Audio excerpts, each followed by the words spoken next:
Inatasan po ng Department of Education DepEd ang lahat ng mga pampublikong paaralan sa buong bansa na magpatupad po ng asynchronous classes o yung distance learning ngayong araw ng Lunes, 8 ng Abril.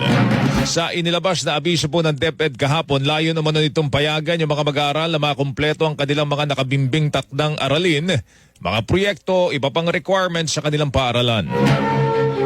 Hindi usaklaw ng naturang advisory ang mga pribadong paaralan, pero maaari din po sila magpatupad ng distance learning. Ayon po sa DepEd, kung gusto po nila.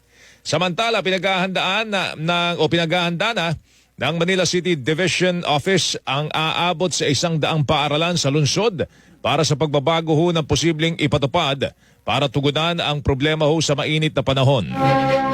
Sa impormasyong nakarating kay Sunny Valenzuela, principal ng Juan Nolasco High School, nakatakdang magbabaho ng memorandum hinggil po dito para ho sa mahigit 30 paaralan sa high school at mahigit 70 paaralan sa elementarya.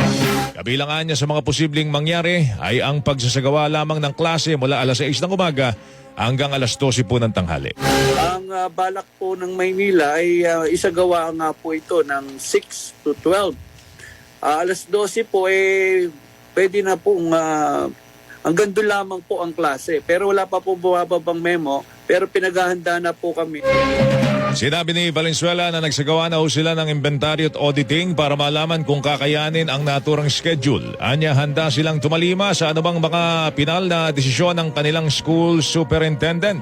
Yan po yung pinaka-nilalayon ng direktiba. Subalit siyempre sa ating mga paaralan, marami pa rin pong mga challenges po yan dahil sa kakulangan din po ng classroom at yung iba po hindi naman po spacious po yung mga school. Pero tatalima po kami at susundin po namin yung wisdom po ng ating superintendent.